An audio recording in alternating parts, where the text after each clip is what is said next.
My name is Ye Zhao, the only female general in the great Xia dynasty.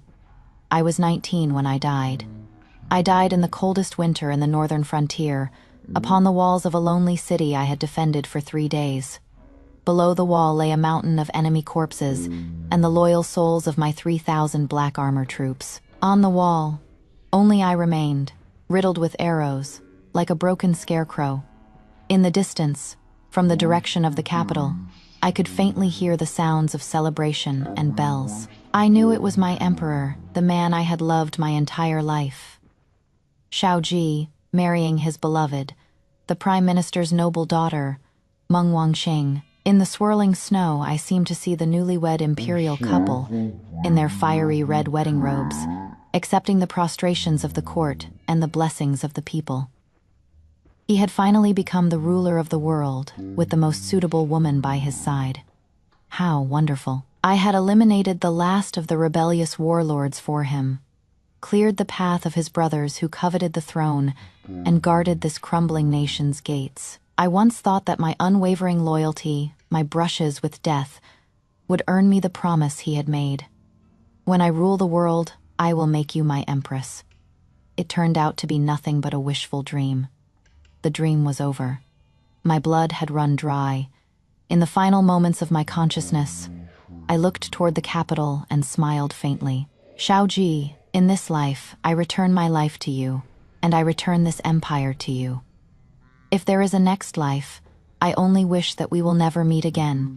When I opened my eyes again, I smelled the thick scent of blood and the fragrance of the earth. Not the cold of snow, but the warmth of a humid summer wind. I sat up abruptly and found myself in a clearing in a dense forest.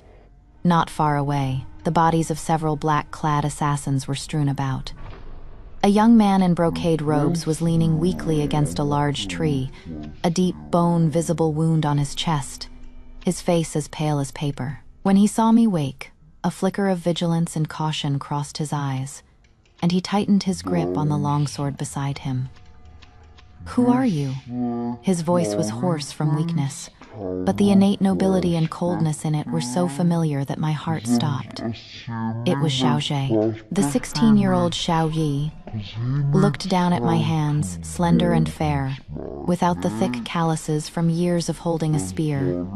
I was wearing a practical hunting outfit, the style my father used to love to have made for me when he was still alive. I had been reborn on the day we first met. On this day in my previous life, as the young lady of the general of the North's residence, I had been hunting on the western mountain with my guards when I stumbled upon the third prince, Xiao Wei being pursued by assassins sent by the first prince. I had practiced martial arts since I was a child, the blood of a general flowing in my veins. Seeing this, I had not hesitated to intervene. In that battle, most of my guards had died, and I myself was seriously injured. But it was this heroine saving the hero that had won me a place in his heart and started my life of fighting for him, a life that ended in tragedy. He looked at me, waiting for my answer. In my past life, I remembered how I had proudly announced my name, Ye Zhao, of the general of the North's residence, and how, as I bandaged his wound, he had gazed at me with those deep, star-like eyes and whispered, "Ye Zhao, I will remember you. For saving my life today, I will surely repay you in the future." His repayment was to marry another while I guarded the nation's gates for him, leaving me to die on a city wall. At this thought, the dead ashes in my heart seemed to be reignited by hatred, searing my insides. I slowly stood up, brushed the dirt from my clothes, and without another glance at him, turned to leave. "Stop." His voice was a mixture of surprise and command. "I asked you a question. Who are you?" I did not stop. "You saved me. Why are you leaving without a word? What reward do you want? Gold, silver, jewels, an official post, a title? Just ask, and I will." Before he could finish, I stopped, turned, and gave him a cold look. "I saved you," I scoffed, my voice a coldness that was foreign even to me. "I believe you are mistaken." I picked up a stone and threw it at a rabbit foraging nearby. The stone flew through the air and struck the rabbit with precision. It twitched a couple of times and then was still. I pointed to the rabbit, then to the bodies of the assassins on the ground, my tone flat. I was just hunting. These people got in my way and scared off my prey, so I dealt with them. As for you, my gaze fell on his astonished face. What have you to do with me? With that, I ignored the spectacular expression on his face, walked to the dead rabbit, picked it up, and disappeared into the woods. Xiaoju, in this life, I will not save you. Your empire, your throne, your life and death have nothing to do with me, Yi Zhao, anymore. I just want to take my family, stay away from the court, away from the conflict, and live in peace. The first thing I did when I returned to the General of the North's residence was to see my father. Me father, Yao Shaoshan, the god of war of Great Sha, was not yet the tragic old general who would be implicated in my insistence on following Xiao Wei and die in battle. He was still full of spirit, a formidable figure. When he saw me come in with the rabbit, he laughed heartily. My Zhaoer, your archery has improved again. I put down the rabbit and knelt before him. Father, he was taken aback by my action and quickly helped me up. What is this? Did someone bully you? I shook my head and looked up at him, my eyes welling up. In my past life, I had argued with him countless times for Xiaozhe. He did not support a girl like me going to war, nor did he have any faith in the unsupported third prince. But I was blinded by so-called love, and in my stubbornness had led him to his death. Father, I have thought it through, I said, taking a deep breath. I no longer want to wield swords and spears, nor do I want to marry into a noble family. I just want to stay by your side and mother's, and live a peaceful life. My father was stunned. Then his eyes filled with immense joy. He had always worried that my strong-willed nature would make it difficult for me to marry, and he feared I would follow in his footsteps, a life of endless war with a tragic end. Good, good, he said. Good 3 times, excitedly patting my shoulder.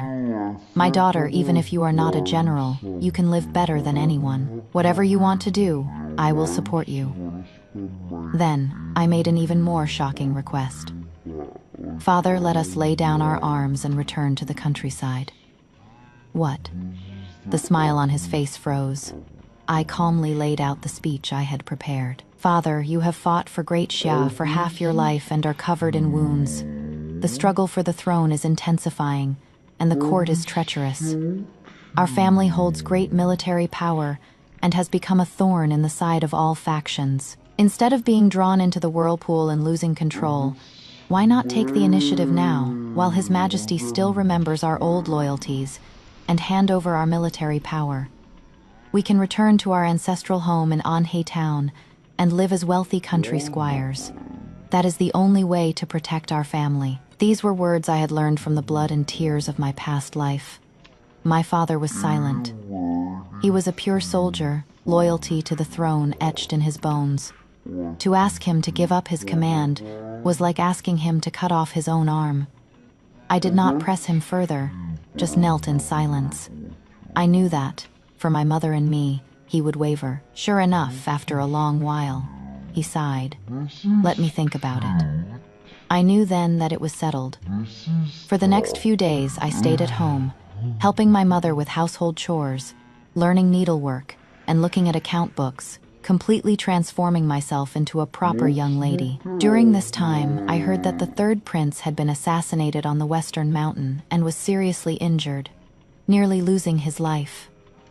The first prince was placed under house arrest as a result, and a tense atmosphere hung over the court.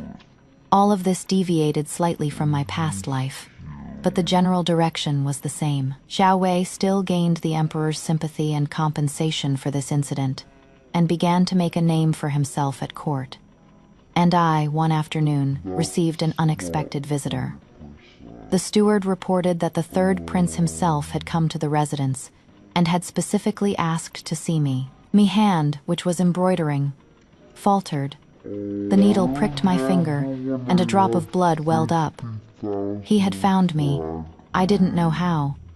Perhaps he had other spies in the woods that day.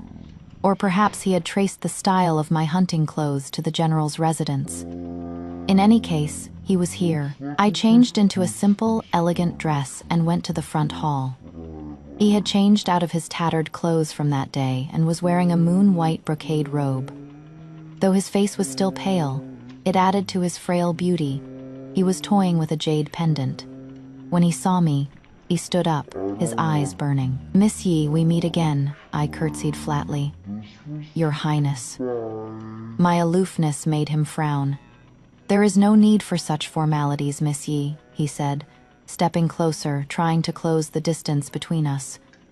"Thank you for your help on the Western Mountain that day. You have the wrong person, Your Highness." I took a step back, maintaining my distance. I did not save anyone that day. The expression on his face froze. He seemed not to have expected me to deny it to his face. "Miss Yi," his voice dropped. "I am not a fool, besides you and me. There was no one else in the woods that day. The way the assassins died was clearly the work of a master. Besides the general of the North's residence, which other young lady in the capital has such skills? If Your Highness wishes to make assumptions, that is your affair," I said, lowering my eyes. My voice devoid of emotion. I said I did not, and I did not. He stared at me, as if trying to see through me. "Why?" he asked in a low voice, a hint of confusion and hurt in it. "Why do you deny it? What are you afraid of?" "Retaliation from the first prince. Do not worry. With me here, no one will dare to touch a hair on your head." Afraid? I laughed inwardly. Yi Zhao, who was not even afraid of death, would I be afraid of a disgraced prince? I was only afraid of you, Xiao Jie. Afraid of getting involved with you again, of repeating the mistakes of my past life. "You are overthinking, Your Highness," I said, looking up and meeting his gaze, my eyes clear and firm. "I am just an ordinary young lady, with no strength to even truss a chicken. I cannot bear the title of savior. Please leave." It was the first and last time I would ever ask him to leave. In that moment, I saw shock, anger, and a hint of unbelievable hurt in his eyes. Hurt. The noble third prince, the future emperor, was hurt by my denial. How ridiculous. He eventually left, full of confusion and anger. I could feel his complex gaze lingering on me as he left. He didn't understand. He didn't understand why this unusual woman would avoid him like the plague. In his past life, he was used to my following and adoration. In this life, my coldness and distance were perhaps a new challenge, arousing his desire to conquer. But I didn't care.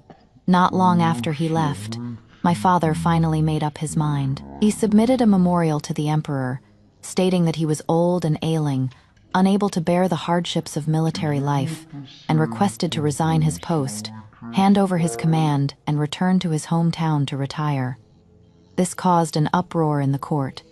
The emperor was shocked, the officials in an uproar. The general of the North, who held great military power, wanted to give it all up. It was unheard of. Some speculated that the Yi family had gone mad, others that it was a strategic retreat. The emperor summoned my father several times, trying to persuade him, making promises. But my father was resolute. Finally, with my father's insistence and my behind-the-scenes pushing, I had my mother cry before the empress several times, expressing her worries about her husband's life on the battlefield, and her longing for a peaceful life. The emperor relented. He agreed to my father's resignation, took back the command of the Black Armor Army, but allowed the Yi family to keep their noble title, and rewarded them with a large amount of gold, silver, and land as compensation for their service. The day the edict came, I saw my father take off the armor he had worn his whole life and change into civilian clothes. There was reluctance in his eyes, but more of a sense of relief. I knew we had taken the right first step. The day we left the capital, the weather was clear. Our family's carriage, hidden among a merchant caravan, quietly left the city. I didn't look back. I knew that on the city wall there might be a pair of eyes watching me. These past few days he had come to see me several times.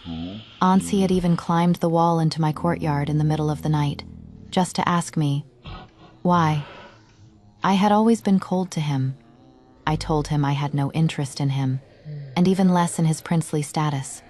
I just wanted a peaceful life. The more he pestered me, the more annoyed I became. The last time, he cornered me, his eyes red. Yi Zhao, are you really so heartless? What is it about me that you dislike so much? I looked at his handsome face, which now felt suffocating, and finally said something harsh. Your Highness, I said, enunciating each word. Your affection, I cannot afford, and I find it dirty. Those words were like a knife plunging into his heart. I saw his face instantly turn pale, his eyes filled with hurt, but I felt no pity. Compared to my despair on the city wall in my past life, this little hurt of his was nothing. Our carriage moved on, and the silhouette of the capital slowly faded. Goodbye, Xiao Wei. In this life, be your emperor. Marry your noble lady. Your glory, your throne, have nothing to do with me. My new life is in Anhe Town. There are small bridges and flowing water, ordinary streets and alleys, and a stable happiness that I can touch. Anhe Town was a beautiful place. The Yi family's ancestral home was on the east side of town, a large 3-courtyard residence. Though it had been empty for years, with a little renovation it was restored to its former elegance. Our family began a new life here. My father shed his general's authority and spent his days gardening or going to the tea house to listen to storytellers. He soon became friends with the neighbors. My mother started a vegetable garden in the backyard and spent her free time doing needlework and chatting with the other ladies. And I finally lived the life I had envied in my past life. I no longer had to wake at dawn to practice martial arts, to study obscure military strategies, or to tie all my emotions to one person. I could sleep in, wear pretty dresses to go shopping, and buy the cosmetics and jewelry I liked. I took over a few of the family's shops and learned to manage the accounts. I applied the management and planning skills I had learned in the army to business, and it was surprisingly effective. Soon, the shops were flourishing. Everyone in town knew that the young lady from the Yi family who had returned from the capital was not only beautiful but also a business genius. Matchmakers were practically breaking down our door. Among the most persistent was the Lai family, who owned the local Jishatang pharmacy. Dr. Li of Jishatang was a renowned physician, and his son, Li Xuan, was a gentle and refined scholar of my age, preparing for the imperial examinations next year. Li Xuan was, as his name suggested, cultured and polite, always speaking softly, his eyes full of warmth. We met a few times. He would always bring me little poems he had written or small bamboo carvings he had made. He never asked about my life in the capital, or why I had gone from a general's daughter to a merchant's daughter. He just quietly accompanied me, listening to my stories about the shops, watching the sunset with me. Being with him was comfortable, reassuring. My mother liked him very much and would often say to me, "Zhao, I think that Xuan boy is a good match. He is well read and has a good temperament. If you like him, I'll go and ask for you." I would just smile and say nothing. It wasn't that I didn't like him, but could my heart, so broken in my past life, ever beat for someone again? I was afraid to give my heart again, to be let down again. Life flowed on like the gentle stream in Anhe Town. 3 years passed. News from the capital would occasionally reach us. I heard that the third prince, Xiao Jie, had grown powerful at court and was eventually named Crown Prince. I heard that the first and second princes had lost the struggle for the throne and had met a tragic end.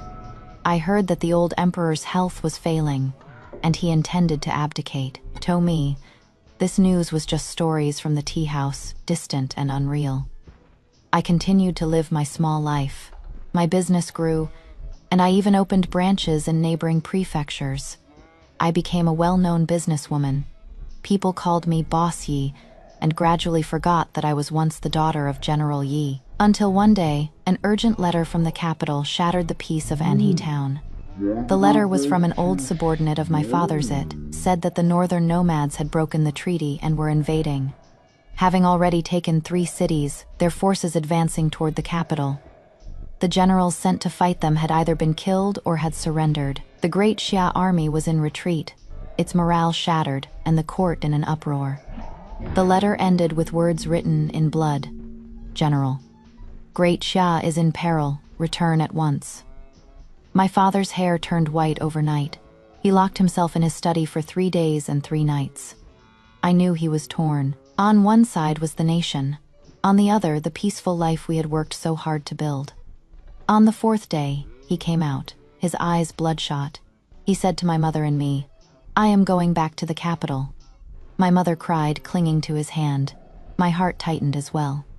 "Father, you are no longer a general. The affairs of the court have nothing to do with us," I pleaded. "They have nothing to do with me," he said, his voice hoarse but firm. "But I was once a soldier of Great Xia. I cannot stand by and watch the nomads' iron hooves trample my homeland and slaughter my people." "But what can you do if you go back?" I said urgently. "You have no command, will the new. The crown prince listen to you. You are going to your death." "I know," he said, looking at me with a faint smile. "Zhao, your father has been a soldier his whole life. The best end for me is to die on the battlefield. To shed my last drop of blood for this land is my honor." Seeing his resolute gaze, I knew I could not stop him. In my past life, it was for this so-called loyalty and honor that he had died. In this life, I had tried so hard to help him avoid this fate, but the wheel of destiny seemed to be turning back to its original path. I would not allow it. I would not allow him to walk that path again. "All right," I said, taking a deep breath and stepping forward. "If you go, I will go with you." "Nonsense," he shouted.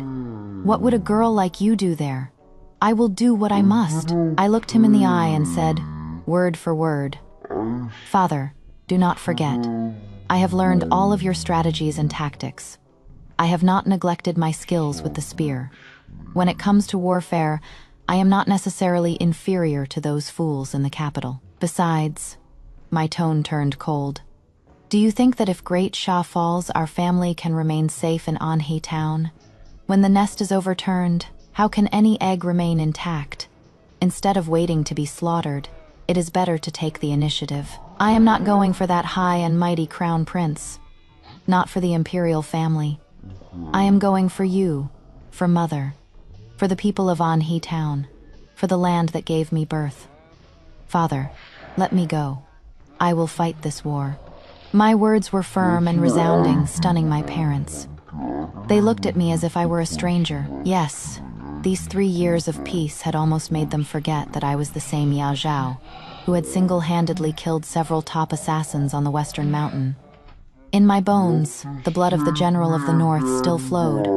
I could take off my armor for my family and live a simple life. But when my country needed me, I could also put it back on and fight for them. In the end, my father relented. He agreed to let me go, but on one condition: he had to go with me. He might not go to the battlefield, but he had to be in the capital to watch over me, to protect me. I agreed. Before I left, Li Xuan came to see me. He stood at my door, holding a protective amulet, his eyes red. "Yeah, Zhao," he said softly. I will wait for you to come back." I looked at his gentle, worried face, and my heart warmed. I took the amulet and smiled. Okay, I didn't tell him that this journey might be my last, that I might never return. I also didn't tell him that the reason I had agreed so readily was because I knew better than anyone how dangerous this war would be. In my past life, it was in this war that Xiao Jie's army had been utterly defeated, almost losing half the empire. And it was in this war that I, at a critical moment, had taken command of the remaining troops and turned the tide, finally driving the nomads back to the steppes. But that war had been brutal. I had won, but I had also exhausted the last of my strength. This time, without me, Xiaoju, what will you do? I was eager to find out. My father and I traveled day and night, finally reaching the capital after half a month. The city was no longer the bustling metropolis we had left. The gates were heavily guarded. and the people on the streets looked fearful. A sense of panic hung in the air. We revealed our identities, and the guards at the gate, upon seeing my father, were so moved they knelt and hailed him as Old General. It was a clear sign of how low the army's morale had fallen. We did not go back to our old residence. We stayed at an inn. I didn't want him to know I was back so soon. I wanted to see for myself what a mess he and his men had made of the empire. For the next few days, my father and I visited the various military offices and some of his old subordinates. The news we gathered was more alarming with each passing day. The army at the front was short on supplies and pay. The court was divided between factions advocating for war and peace, and the regent, Crown Prince Shaoji, overwhelmed by a few defeats, was even considering moving the capital. Coward. My father smashed his teacup in the inn. To flee in the face of the enemy, is that what a ruler does? Does he have any royal blood in him at all? I was calm, because all of this was within my expectations. In my past life, if not for me, he would have taken his court and fled to the south to establish a so-called Southern Shia. That was just the kind of person he was. He thrived when things were going well, but fell apart at the first sign of trouble. "Father, do not be angry," I said, pouring him a new cup of tea. "He may be incompetent, but that does not mean we are." "You," my father looked at me. "Jawar, what are you planning?" I smiled, a glint in my eye. "Father, do you remember the Black Armor Army?" My father's body stiffened. The Black Armor Army, the elite force he had personally trained, and my former troops. When we handed over our command 3 years ago, they had been disbanded and absorbed into the various capital guards. "You want to, that is right," I said, standing up and walking to the window, looking toward the palace. "I want to reassemble them." This is treason," my father said, aghast. "In the eyes of the Crown Prince, perhaps," I sneered. "But in my eyes, it is saving the nation. Father, in this situation, we can no longer rely on the officials at court or on that Crown Prince. We can only rely on ourselves. I need an army that is absolutely loyal to me, and the old Black Armor troops are the best choice. They do not recognize the court's command tokens, but our Yi family's banner. If I call, I believe they will return." My words were bold, arrogant, even treasonous. But my father, seeing the determination in my eyes, did not object. He knew I was right. He also knew this was the only way out. And so, with his help, I began to secretly contact the old Black Armor troops. The process was smoother than I had imagined. The men who had fought alongside my father and me were not doing well in the Capitol Guards. They were ostracized and looked down upon. They were tired of being led by incompetent commanders. When my messengers found them and said, "The young general is back," they agreed almost without hesitation. In just 10 days, I had secretly gathered nearly 5,000 of them. They hid in various estates and forests outside the capital, waiting for my command. And at this time, he was still arguing with his court about whether to fight or flee, to defend or retreat. He probably never dreamed that the solution he was so desperately seeking, the hidden general who could turn the tide, was already back right under his nose, and was, in the way he feared most, gathering strength. All was ready. All that was needed was the right wind. The wind I needed was an opportunity to appear at court, before him, with legitimacy. That opportunity soon came. The nomads, unable to take the strategic town of Wangyu City, sent their ace troops 30,000 wolf cavalry. The commander of Wangyu City sent urgent messages. 800 miles in a single day. The court was in a dead silence. The wolf cavalry was the nomads' most elite force, swift and powerful. The great Shia army on the open plains had almost no chance against them. Everyone knew that if Wangyu City fell, the capital would be defenseless. In this moment of panic, my father stepped forward. In front of the entire court, he recommended a general who could defeat the nomads to the regent. Crown Prince Xiaozhe, when he asked who this general was, my father slowly said my name. My humble daughter, Yi Zhao. The entire hall exploded. Ye Zhao, the general of the North's daughter. Isn't she running a business in Anhe town? A woman. Has General Yi gone mad to let a woman lead an army? This is absurd. Even if the nation is on the brink of collapse, we cannot be so reckless. Doubts, jeers, a chorus of disapproval. On the throne, his face was also extremely grim. He stared at my father, his expression a complex mixture of shock, suspicion, and something I couldn't quite place, anticipation. 3 years ago, the girl who had coldly rejected him, who had even said his affection was dirty, could she really save him now? He dared not believe it, but he couldn't help but hope, because he had no other choice.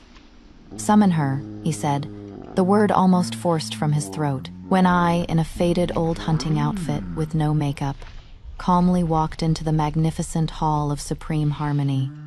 All the noise stopped. The entire court stared at me as if I were a madwoman, a freak. I walked straight to the center of the hall and, facing the man on the throne, gave a slight bow. I, the commoner Yi Zhao, greet your highness, the crown prince. No prostration, because from the moment I decided to put on my armor again, I had no intention of ever bowing my knee to him again. His pupils constricted. He looked at me. 3 years had passed. I had lost the innocence of my youth, and my features had sharpened, adding a touch of coldness and severity. But my eyes were the same as 3 years ago, as still as a deep pool with no ripples, and no trace of him. A sharp pain stabbed at his heart. Ye Zhao, he said, his voice a little dry. Your father says you can defeat the nomad wolf cavalry? I can, I said simply. Ha, a minister of war scoffed. A mere child speaking with such arrogance. The wolf cavalry is fierce. Even seasoned generals are at a loss. What makes a businesswoman like you think you can succeed? I didn't even bother to look at him. I just stared at him and said flatly, on what grounds? Give me 30,000 troops and 3 months of provisions, and you will see. 30,000 troops, the minister cried out again. The capital's mobile forces are less than 50,000. You ask for 30,000 right off the bat, you. All right, a cold, decisive voice interrupted. It was him. He stood up and walked down the steps to me.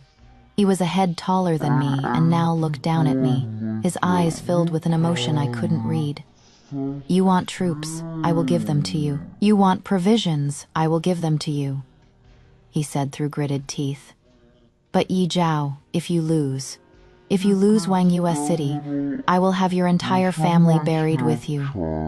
His words were harsh, ruthless, filled with the authority of a ruler and a hint of vengeful spite after being ignored by me. I smiled. All right. I met his gaze without flinching. But what if I win? What do you want? I want 3 things. I held up 3 fingers. First, during this war, all military affairs will be under my sole command. No one, including you, your highness, will interfere. Second, after the war, I want a pardon for my father and the old black armor troops. They are fighting for the nation, not committing treason. Third, I paused, watching his face grow darker, and said, word for word, I want an imperial edict. An edict that allows my Yi family to renounce our citizenship of Great Shah, to move overseas, and to never return to this court. I want my family, with your Great Shah, with your Shao imperial family, to be completely and utterly severed. My words fell into a dead silence in the Hall of Supreme Harmony. Everyone was stunned by my shocking demands. No reward, no title, no wealth or glory, just a complete and utter severance. What kind of aversion? What kind of resolve was this? The color drained from his face, leaving it a ghastly white. He looked at me as if he were seeing me for the first time. The fire in his eyes was about to erupt and burn me to ashes. Ye Zhao, he roared, grabbing my wrist with a force that threatened to crush my bones. Do you know what you are saying? I am very clear, I said, not flinching. Your Highness only needs to answer. Yes or no, never. His eyes were bloodshot, as if he had gone mad. You are a citizen of Great Shah. In life, you are a person of Great Shah. In death, a ghost of great Shah. You want to renounce your citizenship. You want to sever all ties with me, I tell you. It is impossible. Forever impossible. Is that so? I raised my other hand, and slowly, one by one, pried his fingers from my wrist. Your Highness, I believe you are not in a position to bargain right now. I looked at him, a sarcastic smile on my lips. Wuling City can hold out for 10 more days at most. After that, when the wolf cavalry is at the gates, do you want to die a martyr's death with your court officials and your noble lady from the Prime Minister's family?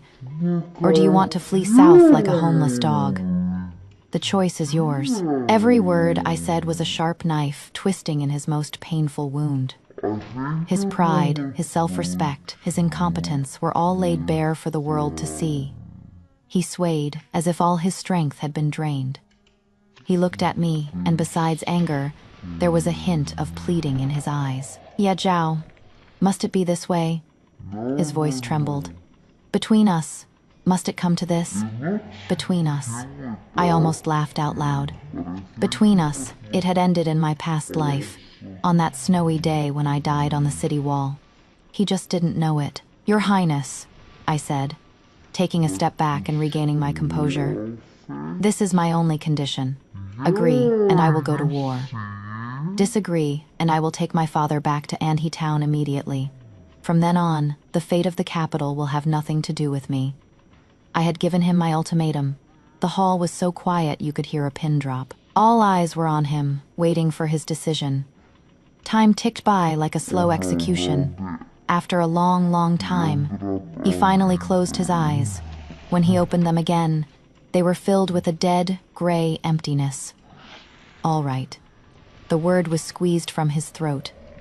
I agree. I received the command token and the general's seal. Xiao Ju, in his capacity as regent, named me General of the Vanquishing Nomads, with command over 30,000 troops, to immediately set out for Wangyu City. From the moment I walked into the Hall of Supreme Harmony to the moment I walked out with military command, it had been less than an hour. But that hour had been a high-stakes gamble. I had won. I had won the chance to go to war, and the contract for my freedom. When I walked out of the palace, my father was waiting for me, his face filled with worry and fear. "Zhao, you were too rash. How could you make such a demand in front of the entire court? You have completely offended the crown prince." "So be it," I shrugged. "After this war, we are leaving anyway. The more he is offended, the more readily he will let us go." My father looked at me, at a loss for words, and finally let out a long sigh. He knew that his daughter was no longer the little girl who needed his protection. She had her own ideas, her own path to walk. At the command platform, 30,000 troops were assembled. Among them, 25,000 were capital guards, temporarily transferred from various units. They looked at me, their young female general, with suspicion and disdain. The other 5,000 were the old black armor troops I had secretly recalled. They wore the same armor as the others and were mixed in with the crowd, but their eyes were completely different. It was a look of fanatical devotion and trust, as if they had found their leader. I didn't give a speech immediately. I just mounted my horse. My horse was my father's prized steed, Snow Treader. It was pure white and magnificent. I, in my silver armor, holding a long spear, slowly rode before the army. I know that many of you look down on me. My voice was not loud, but it carried to every soldier's ear. You look down on me because I am a woman, because I am too young.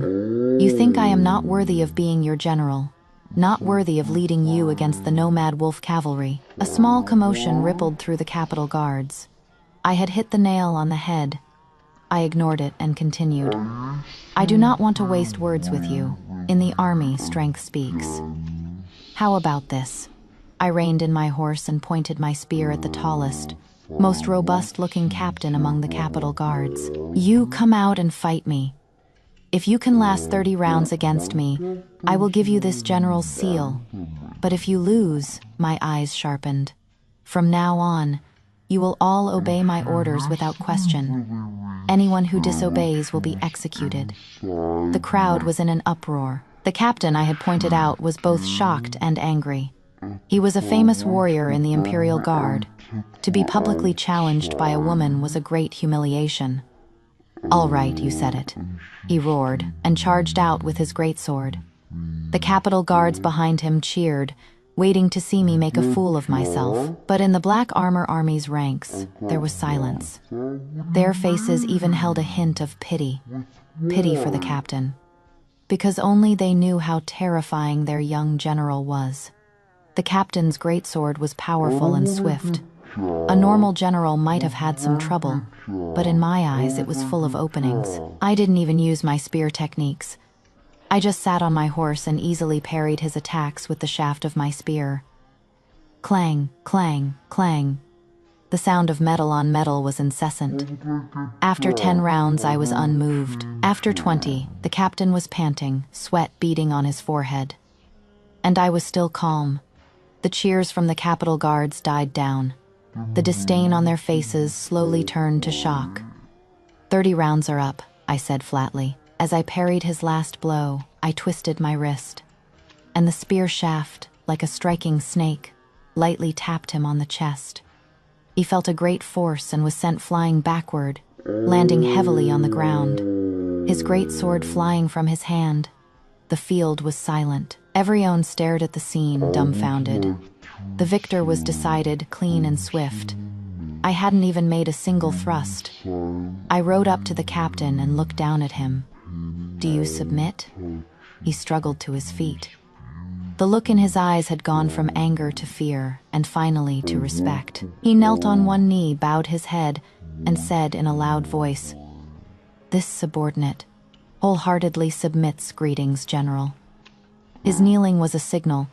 The 25,000 Capitol guards behind him, after a moment's hesitation, also knelt on one knee, their voices a roaring tide. "Greetings, General." I nodded in satisfaction. I knew that from this moment on, this army was truly mine. I did not linger in the capital. I immediately ordered the army to march to the aid of Wangyu City. Before I left, I looked back at the magnificent imperial city. On the city wall, a figure in bright yellow seemed to have been standing in the wind for a long, long time. I looked away, with no regrets. Xiaozhe, wait for my good news, and wait for our final farewell. The army marched quickly, and after 5 days, we finally arrived at Wangyu City. The scene was even more tragic than I had imagined. The city walls were covered in sword and axe marks, and many sections had collapsed. The banners on the watchtowers were tattered. Outside, a sea of nomad tents stretched as far as the eye could see, surrounding the small city. Seeing our reinforcements, a chorus of provocative horns sounded from the nomad camp. The commander of Wangyu City was an old general named Chen Jing. When he saw me, tears streamed down his face. "General Yi, you have finally come. If you had been 2 days later, I fear this city would have truly fallen." I comforted him and immediately went to the city wall to observe the enemy. The wolf cavalry was as formidable as their reputation suggested. They were disciplined, their formations orderly, their camp well organized, with no apparent weaknesses. More importantly, their morale was extremely high. In contrast, although we had 30,000 reinforcements, the defenders of Wangyu City were already exhausted, their morale low. In a head-on clash, we had no chance. "General Chen," I said after observing the enemy, "how long can the city's provisions last?"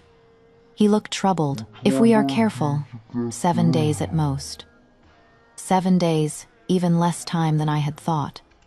I returned to the temporary command tent, spread out a map, and began to think of a strategy.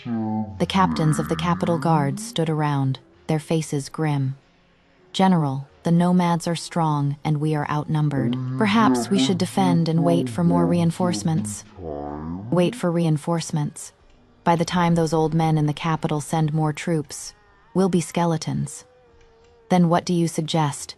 We charge out and fight them to the death." They argued back and forth, with no viable plan.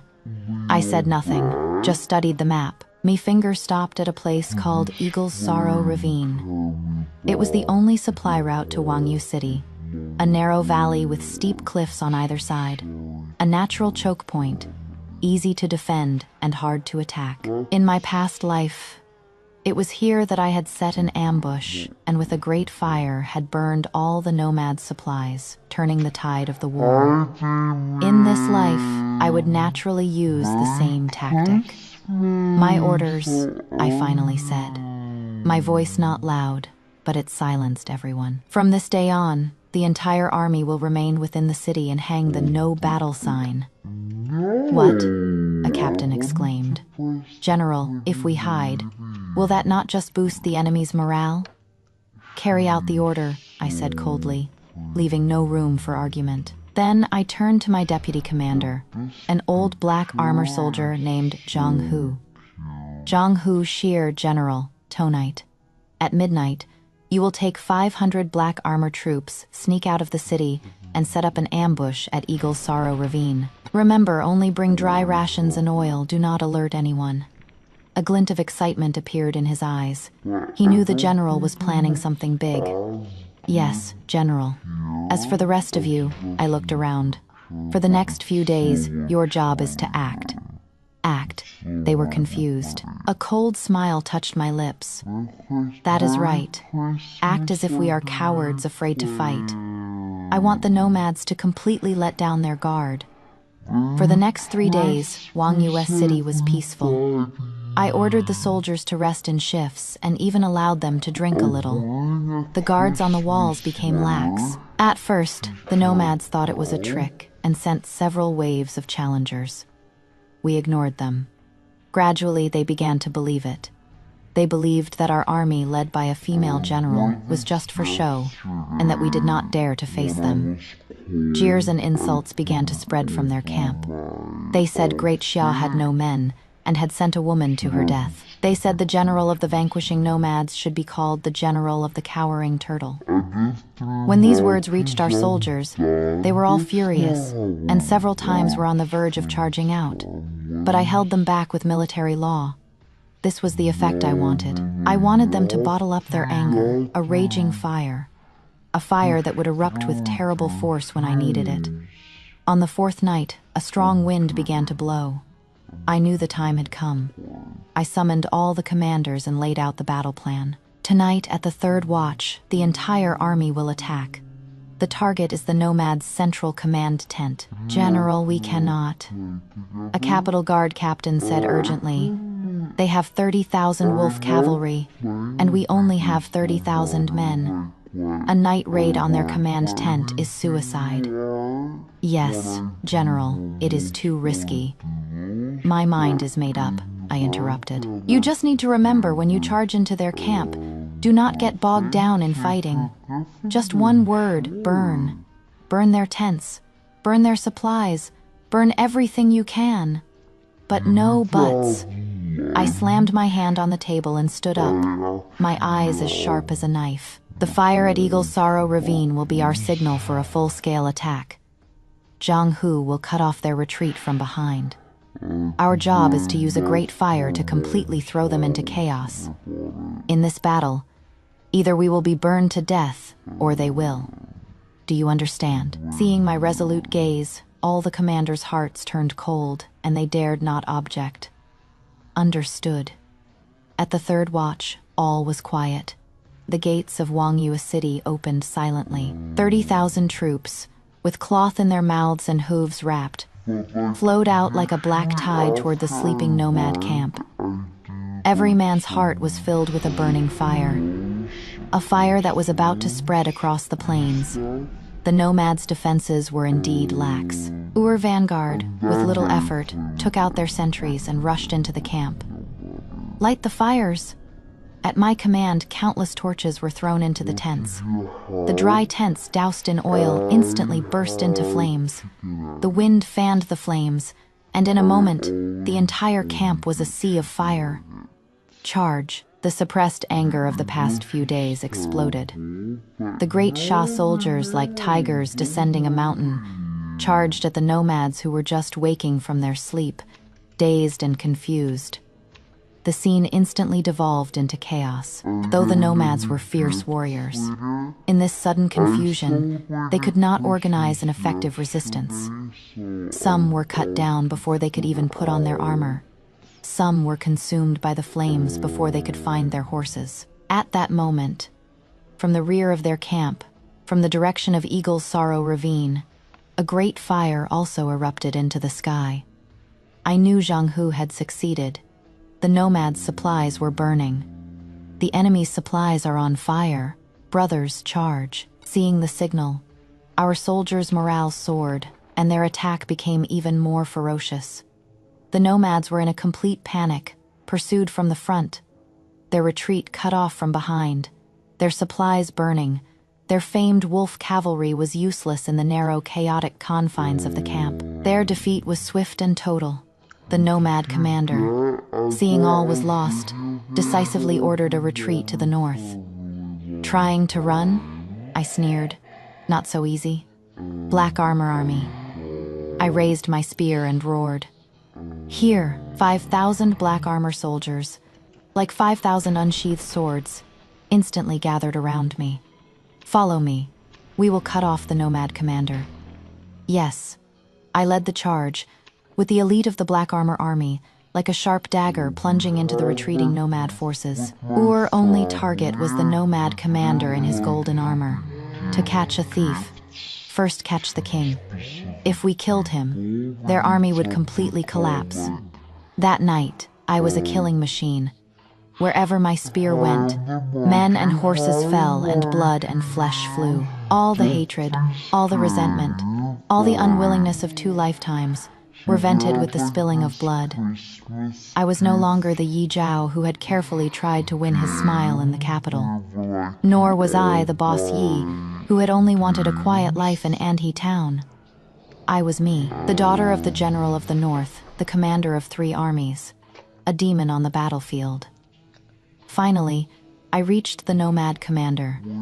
He looked at me, the woman who had brought about his downfall, his eyes filled with horror and disbelief.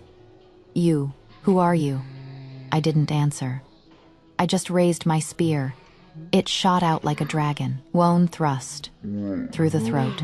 The news of the great victory at Wangyu City spread to the capital at lightning speed. When the report was laid on his desk, he could hardly believe his eyes.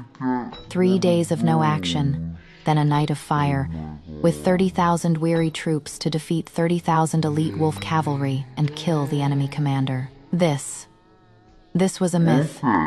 He stared at the familiar yet foreign name on the report general of the vanquishing nomads. Yi Zhao. His heart was squeezed by an invisible hand. He remembered the girl in the woods 3 years ago, who had coldly told him, "What have you to do with me?" He remembered the girl in the general's residence, who had stubbornly denied saving him. He remembered the woman in the Hall of Supreme Harmony, just a few days ago, who had, in the calmest voice, said she wanted to be completely and utterly severed from him. So she hadn't been bluffing, she really had such incredible talent. But what had he done? He had driven her away, so much so that she would rather give up everything to leave him, to leave this country, now. In his darkest hour, she had returned, not for him, but for a promise of freedom. She had said that after the war, she would take her family and leave. At this thought, his heart was pierced by 1,000 needles, the pain unbearable.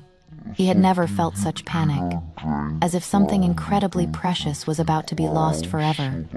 He sat on the throne, dazed, her words echoing in his mind. Your affection, I cannot afford, and I find it dirty. I want my family, with your great Shao, with your Shao imperial family, to be completely and utterly severed. Why, he didn't understand. He really didn't. He had, apart from that one setback 3 years ago, never wronged the Yi family. He had even allowed them to keep their title and honor after her father's resignation. He had thought she was just cold, proud. He had thought that with enough sincerity and power, he could one day win her back. But he was wrong. Completely wrong. Her resolve was not a tantrum. It was a deep-seated, absolute aversion. Men. He stood up abruptly, his voice hoarse with emotion. "Prepare the horses. I am going to Wang U.S. City." He had to see her. He had to ask her face to face. Why? He could not let her go. Absolutely not. I was dealing with the aftermath of the battle, clearing the battlefield, tending to the wounded, tallying the merits. Though we had won a great victory, we had also paid a heavy price. Of our 30,000 troops, nearly 5,000 were casualties. Especially the black armor troops who had charged with me. Almost every one of them was wounded. I was personally bandaging Zhang Hu's arm when a soldier rushed in. "General, the crown prince is here." My hand paused. "He is here, so soon. Is he here to recall me to the capital? Or to take back his promise?" I sneered inwardly but remained composed. "I know." I continued to carefully tie the last knot on Zhang Hu's bandage. "General," Zhang Hu said with a worried look, "for the crown prince to come at this time, I fear his intentions are not good." "We will deal with it when it comes," I said, patting his shoulder. "You rest up, I will handle the rest." I walked out of the infirmary and saw a magnificent procession in the distance. He, in the bright yellow robes of the crown prince, was walking toward me surrounded by guards. He seemed to have lost weight, and there was even a faint stubble on his chin, making him look a little haggard. But his eyes were astonishingly bright. He just stared at me, as if he wanted to devour me whole. I walked up to him, and as before, only gave a slight bow. "Your Highness." He said nothing, just looked at me. The surrounding soldiers all knelt, but I stood straight, like an unbending spear. The atmosphere was a bit awkward. "You may all rise," he finally said, his voice a little hoarse. He dismissed his attendants and walked up to me. "You have done well." He looked at me, seeming to search for some sign of joy or pride on my face, but he was disappointed. My face was still the same emotionless mask. "It was my duty," I replied flatly, his fists clenched in his sleeves. Again, this same cold, distant demeanor. "Why did you not kneel?" He finally asked the question that had been bothering him. "Because I am not your subject," I said, looking up and meeting his gaze. "I am just a general you hired to fight a war. When the contract is fulfilled, we will be even." Contract, the word stabbed at his heart. He gave a self-deprecating laugh. "In your heart, is that all we are?" "What else?" I asked. "What else should we be?" "Ya Zhao," he finally raised his voice. "Must you speak to me this way, 3 years ago?" "No, from the first time we met. Why have you always been like this to me? What have I done wrong to make you hate me, fear me, want to run from me?" His questions were like a hammer pounding on my heart. "What have you done wrong? You have done nothing wrong. You just married another while I was guarding the nation's gates for you. You just didn't even give me a gravestone after I died. You just ruined my life." The words swirled in my throat, but I did not say them, because it was meaningless. To argue about past grievances with someone who had already died once, how ridiculous. "Your Highness," I said, taking a deep breath and suppressing all my emotions. "There is no need to speak of the past. The main nomad force has been defeated, and the remaining remnants are no threat. My mission is complete. As we agreed, please honor your promise." I held out my hand, asking for that the edict of freedom. His body trembled violently. He looked at my outstretched hand, the hand that had, in his mind, saved him, the hand he had once squeezed so tightly, and now it seemed to be demanding a blood debt that could never be repaid. "Promise?" He laughed bitterly. "Ya Zhao, do you really want to leave that much?" "Yes," I said without hesitation. "Why?" His voice held a hint of pleading. "Is it not good to stay? Whatever you want, I can give you. The position of Empress, I can give that to you too. I can deal with the Meng family. I can give you the glory and status that all the women in the world envy." He had finally said it, the same words as in my past life. "When I rule the world, I will make you my Empress." But it was too late, a lifetime too late. I looked at him and suddenly felt a sense of pity. pity for him, and for the foolish girl who had believed him in my past life. Your Highness, I laughed softly, a laugh filled with endless desolation and mockery. You should save your Empress's throne for the Hmong family's young lady. I, Yi Zhao, am not worthy. As for what I want, I paused and said, word for word what I want, you cannot give. You cannot give me my father's health, my mother's smile, or my Yi family a peaceful life. These things I can only have if I leave you. Leave this place of turmoil. My words were like a bucket of ice water pouring over his head, chilling him to the bone. He finally understood. I was not throwing a tantrum. I was not playing hard to get. I was truly, with all my heart, determined to leave. Number, he muttered. And then, as if he had gone mad, he grabbed my shoulders and shook me. I forbid it. I forbid you to leave. Yi Zhao, you are mine. You can only be mine. He was strong, and he shook me until I was dizzy. The surrounding guards and soldiers were too stunned to intervene. Let go, I shouted. I won't. His eyes were bloodshot like a cornered beast. Unless you tell me why. Tell me. What have I done to wrong you? Give me a reason. Just one. A reason. You want a reason, fine. I'll give you one. I wrenched myself free, took a step back, and pointed toward the capital, my voice suddenly shrill. Xiaoju, you ask me why. Why don't you go and ask the 19-year-old female general who died on the wall of a northern city 3 winters ago? Ask her what it felt like to die for her country on your wedding day. Her body left to rot in the open.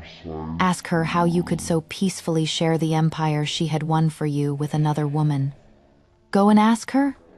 I practically screamed the words. The scars I had forcibly suppressed, covered up with 3 years of a quiet life, were now torn open by him, and the blood flowed freely. My chest heaved, and tears streamed down my face.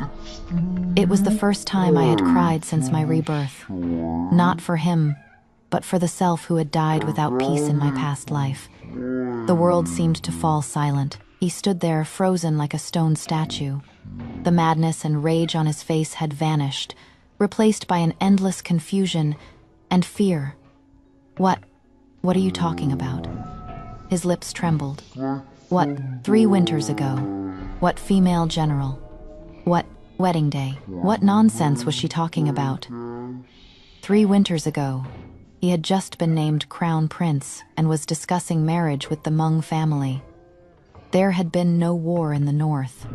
Where did this female general who had died on a city wall come from? He looked at my tear-streaked face, and an unprecedented panic rose in his heart. He thought I had gone mad, or that he was the one who was mad. You don't understand, do you? I said, looking at his bewildered face. I wiped my tears and suddenly laughed, a laugh that was both tragic and liberating. Yes, how could he understand? That was my past life, my nightmare. To him, it was just the ramblings of a madwoman. So be it.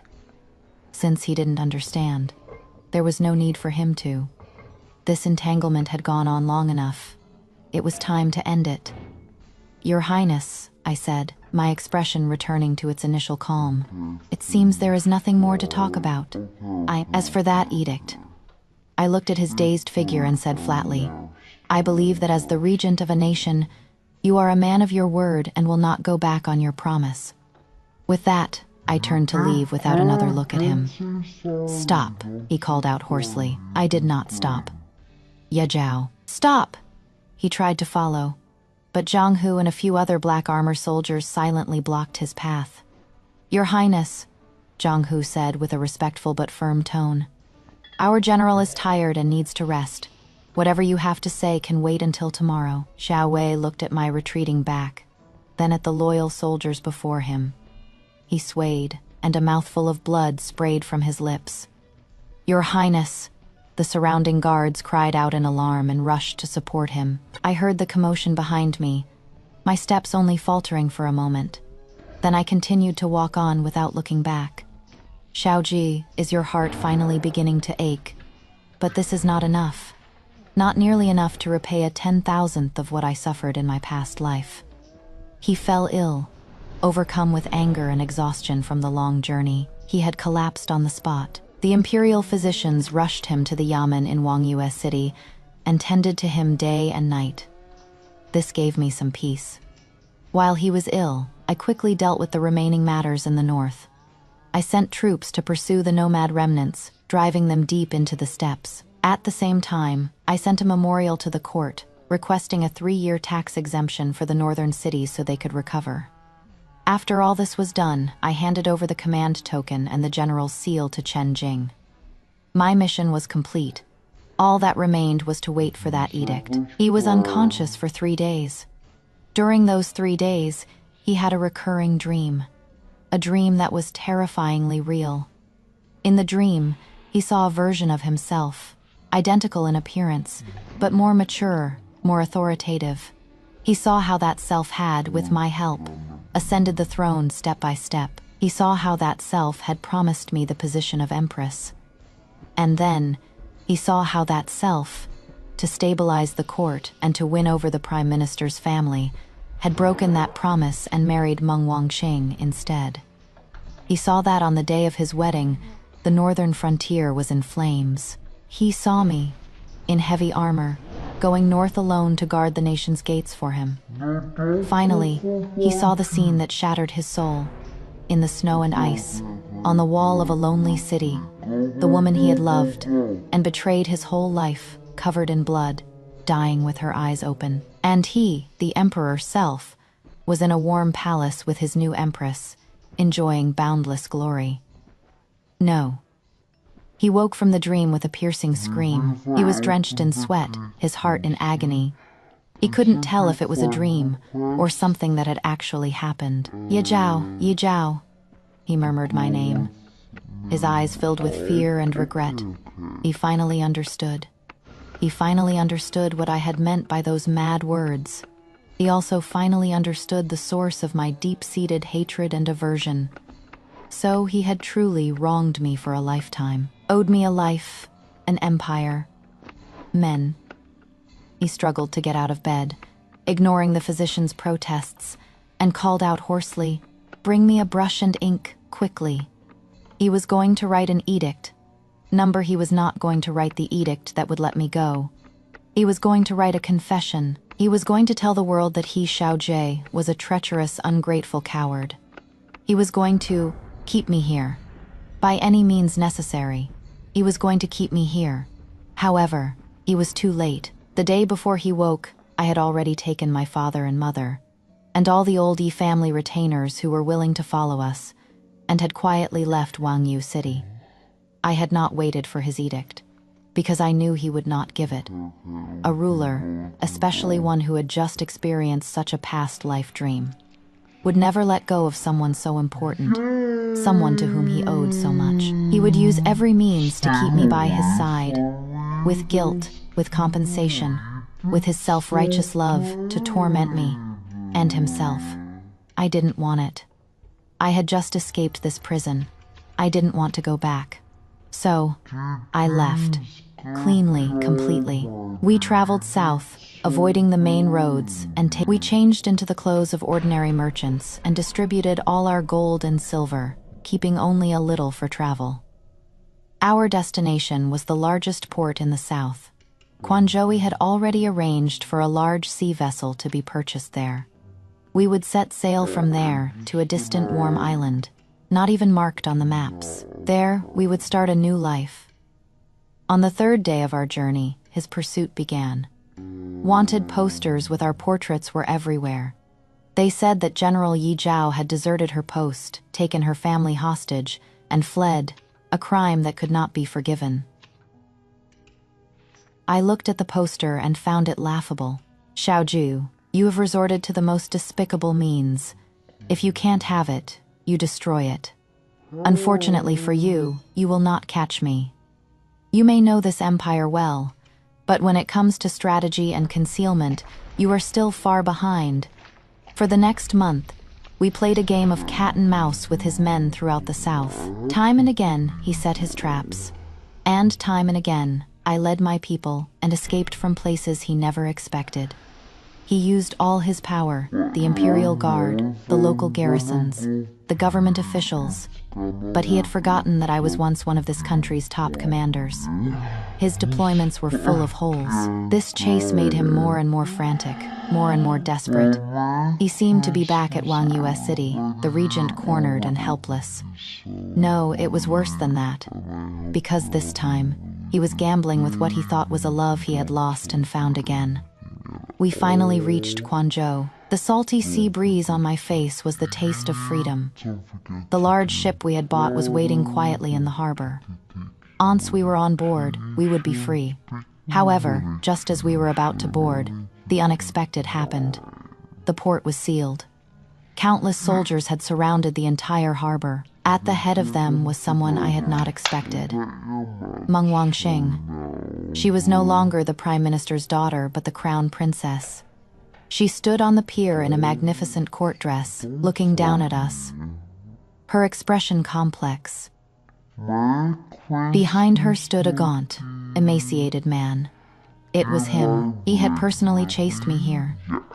"Yeah, Zhao," she spoke first, her voice clear but tinged with weariness. "His Highness has been waiting for you for a long time. Come back with us."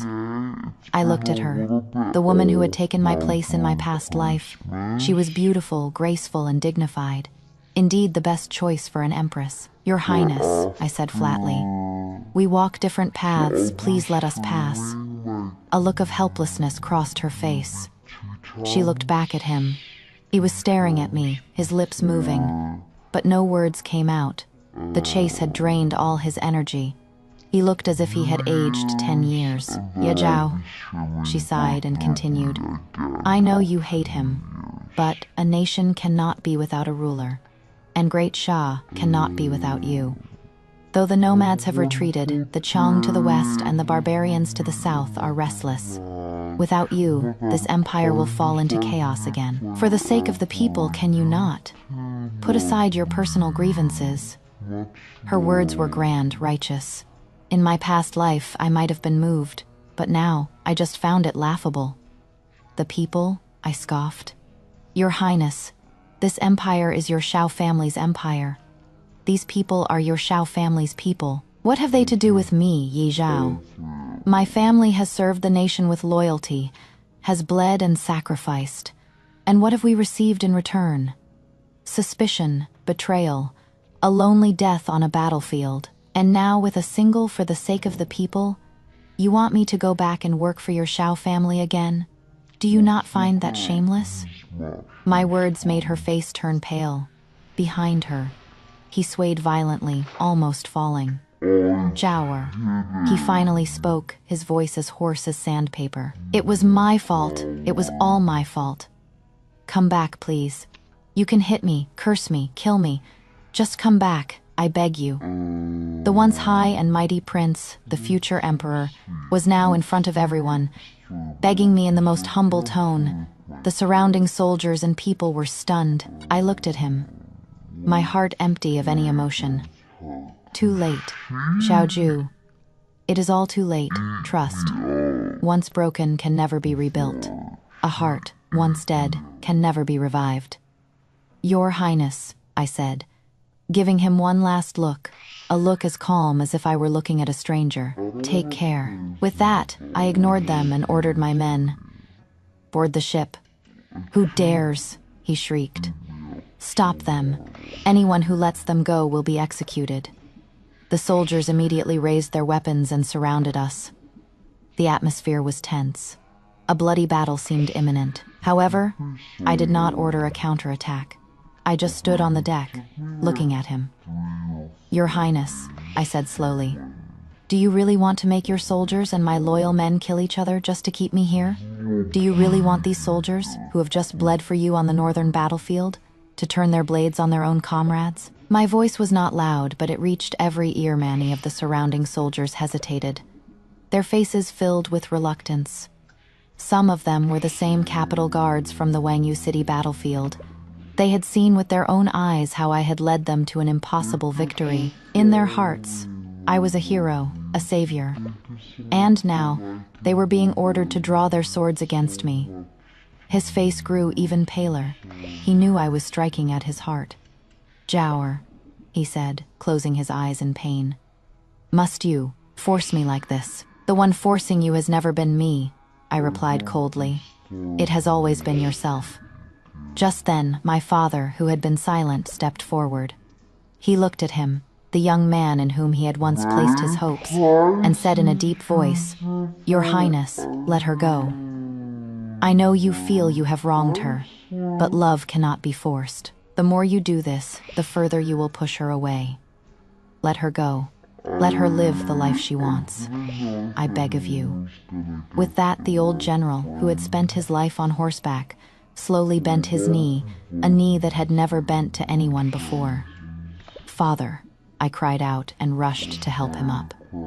He was also stunned. He looked at the white-haired Yeshaoshin kneeling before him, the former god of war of Great Shia, and the last of his defenses crumbled. He had lost completely and utterly. He had wanted to keep me, but he had hurt everyone I cared about. He had wanted to make amends, but he had only caused more pain. All right," he said with a bitter laugh, tears streaming down his gaunt face. "I will let you go." He waved his hand, his voice filled with an endless weariness and despair. "All of you, stand down." The surrounding soldiers, as if granted a pardon, quickly moved aside, clearing a path to the sea. I helped my father up and, without another glance at him, led my people onto the ship that symbolized our freedom. The ship slowly set sail, leaving the harbor, heading toward the vast blue ocean. On the pier, he stood there, motionless, like a statue waiting for his wife. It was not until our ship was a small black dot on the horizon that he finally collapsed. We were gone. We had completely left that land that had brought us so much pain.